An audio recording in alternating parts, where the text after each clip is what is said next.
Revenue is up. You're profitable on paper, but the bank account is nearly empty. That's not a failure, it's a timing problem, and it does have a fix. Here's the core issue.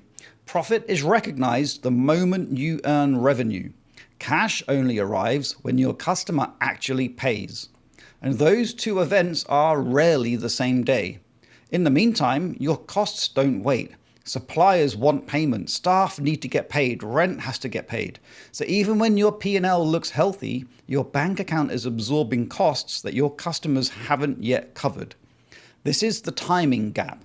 It exists in almost every business, but it becomes most visible and most dangerous during growth. And that's where most people do get caught out. Growth doesn't just reveal the timing gap, it stretches it. Think about what growth actually requires. You buy more stock before it's sold. You hire staff before that headcount generates revenue. You raise invoices before customers pay them.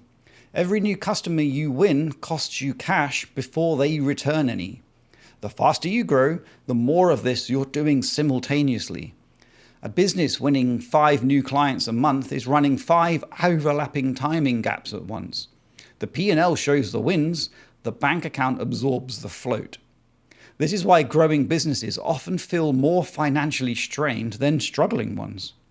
Now, here's the distinction that changes everything. Not all cash shortfalls are the same, and misreading yours is where the real damage happens. A timing problem means cash is genuinely on its way. Customers will pay. The model works and the gap is manageable with better forecasting or tighter payment terms. A structural problem means the business model itself doesn't generate enough cash, regardless of timing. Costs may be too high, margins too thin, or the pricing doesn't hold up at scale. The danger is treating a structural problem as a timing blip. You wait for cash that isn't coming. Take on debt to bridge a gap that never closes. And the P&L keeps looking fine right up until it isn't. So here's the one thing to do.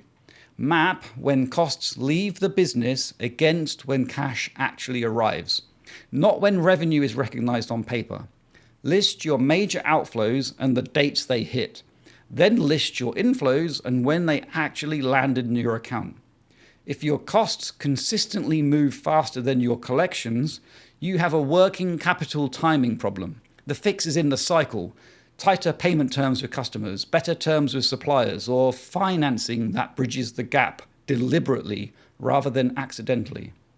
If costs outpace collections, even when timing is optimized, that points to a structural issue and a different conversation entirely.